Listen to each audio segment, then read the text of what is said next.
आज देश का आम बजट पेश होने वाला है और मोदी सरकार के तीसरे कार्यकाल का यह दूसरा पूर्ण बजट है और वित्त मंत्री निर्मला सीतारमण 9वीं बार बजट पेश कर रही हैं। और इस बार बजट पेश जब किया जाएगा तो इन चुनौतियों को लेकर, उन विषयों को लेकर, वैश्विक चुनौतियों पर भी इसमें समावेश होगा और इन सब के बीच अगले कुछ सालों के लिए भारत का रोड मैप तैयार किया गया है। दरअसल वैश्विक बाजार में टैरिफ के साथ टक्कर लेने के लिए नए दोस्त बनाने हैं, फ्री ट्रेड डील्स करनी है और एक्सपोर्ट को बढ़ावा देना है। साथ ही ऑपरेशन सिंदूर के बाद देश की रक्षा के लिए तैयारियां भरपूर करनी है और ताकत बढ़ानी है। तो दूसरी तरफ आम आदमी, सैलरी वाले, इन्वेस्टर्स, सीनियर सिटीजन्स, किसान, महिला, युवा, सबकी लंबी उम्मीदों की लिस्ट है और अब बस इंतजार है उस पल का जब बजट की किताब खुलेगी, साफ हो जाएगा बजट 2026 में किसके सपनों को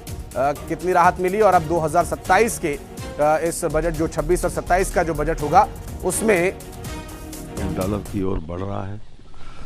निश्चय ही वो सेक्टर्स जो आर्थिक स्थिति को मजबूत करें, देश के आम आदमी को राहत पहुंचाएं, इस प्रकार की व्यवस्था पहले से ही रही है और आज भी हम उम्मीद करते हैं कि उद्योगों को बढ़ावा मिलेगा और हर तरह से आम आदमी लाभान्वित होगी। तो जब आम आदमी लाभान्वित होगे तो व्यापारी तो अपने आप लाभान्वित हो जाएगा।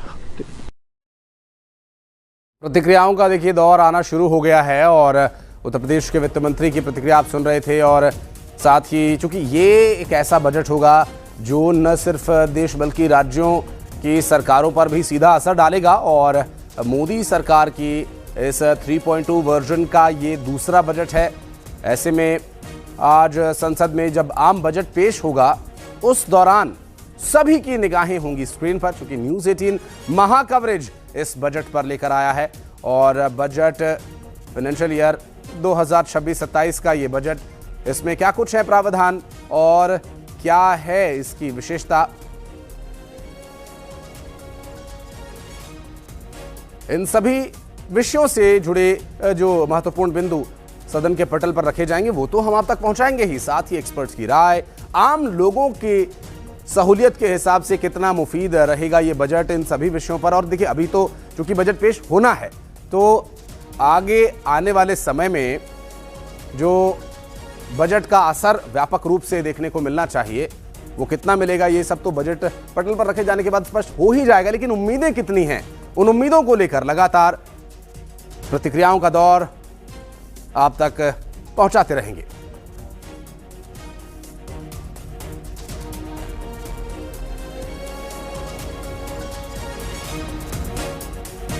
और इस बजट को लेकर के लगातार तैयारियां पूरी हो चुकी हैं और उन तैयारियों से जुड़ी हर बड़ी अपडेट तो हम आप तक पहुंचा ही रहे हैं। साथ ही एक बड़ी खबर और आपको बता दें, दरअसल केंद्रीय वित्त मंत्री निर्मला सीतारमण ने रिकॉर्ड 9वीं बार ये बजट पेश करना है और अब जो ये बजट वो पेश करेंगी, इस बजट से जो लोगों को उम्मीदें हैं उस पर आ रही प्रतिक्रियाओं को तो आपको दिखाएंगे ही साथ हर एक महत्वपूर्ण बिंदु आप तक पहुंचाएंगे कि क्या है इस बार उम्मीदों का बजट और क्या कुछ उम्मीदें पूरी होने वाली हैं, क्या मिल सकता है, जरा नजर डालते हैं। दरअसल सबसे पहले बात होगी हेल्थ की। देखिए सबसे महत्वपूर्ण हेल्थ ही होता है, तो हेल्थ केयर सेक्टर में सरकारी खर्च में बढ़ोतरी होगी।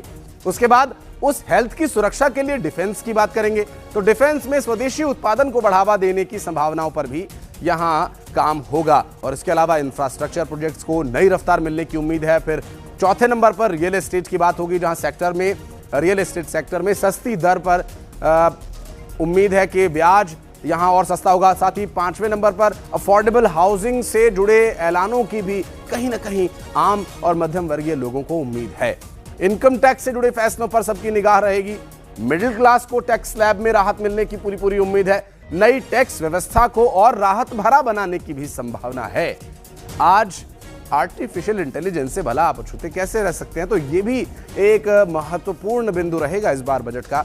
तो वहीं कृषि सेक्टर में भी महत्वपूर्ण ऐलान हो सकता है, क्योंकि हमारा भारत देश कृषि प्रधान देश है।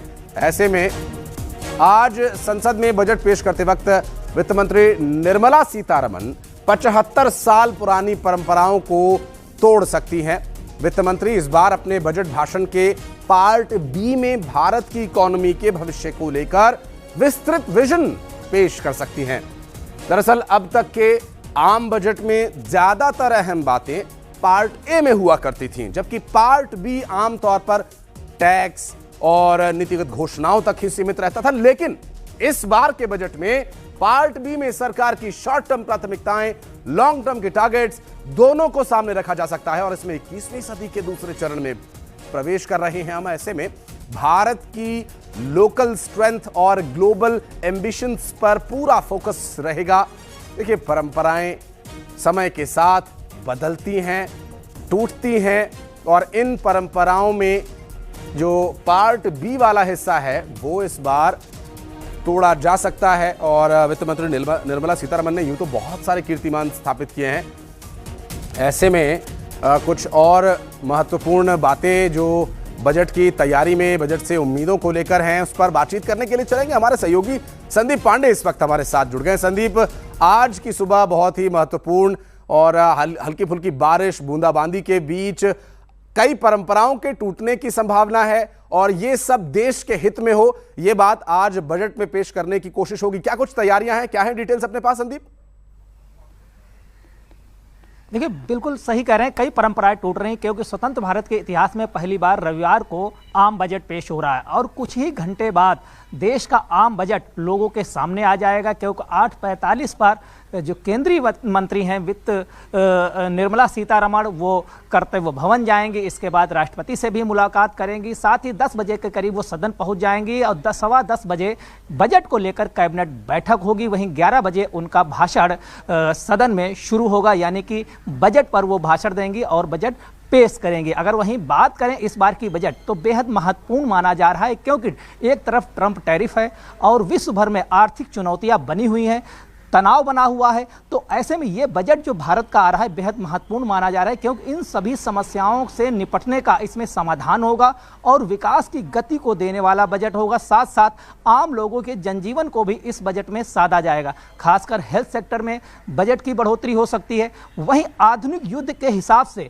जो चुनौतियां चल रही हैं कि जिस तरीके से AI का इस्तेमाल हो रहा है, ड्रोन का इस्तेमाल हो रहा है, तो उस हिसाब से जो आर्थिक युद्ध, जो आधुनिक युद्ध चल रहा है, उसके हिसाब से रक्षा बजट भी बढ़ाया जा सकता है। और साथ ही रेल पे जिस तरीके से रेल सेवाओं पे बोझ बढ़ रहा है, वेटिंग चल रही, तो नई रेल सेवाओं को भी हरी झंडी दी जा सकती है, यानी कि ट्रेन बढ़ने वाली है। रेल सेवा वाला विषय तो संदीप थोड़ा मेरा निजी अनुभव भी है और हम उम्मीद करते हैं कि इसमें कुछ सुखद अनुभव जुड़ेंगे। हम जैसे वंदे भारत की जो स्लीपर ट्रेन हमने देखी वो चलेंगी और बुलेट ट्रेन के लिए भी क्या इसमें प्रावधान होगा, जो कि अभी शुरुआत होनी है, बहुत सारे काम अभी होने बाकी हैं।